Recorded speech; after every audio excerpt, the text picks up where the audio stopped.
Hémoroidy. Tá zasratá bolesť, ktorú nechce zažiť nikto. Ak sa im chceš vyhnúť, začni jesť vlákninu a prestan sedieť na záchode ako král bez koruny. Jasné, musíš si sadnúť, ale keď sa tam nič nedieje, tak sa zodvihni do ryti a skúš to neskôr.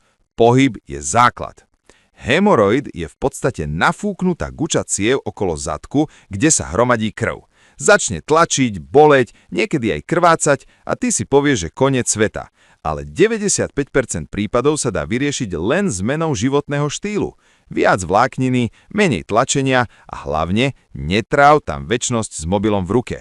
Ak to nestačí, prídu na rad masti, krúžky, prípadne chirurg.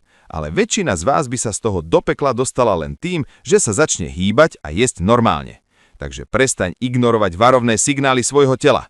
Chceš, aby ti zadok prestal horieť?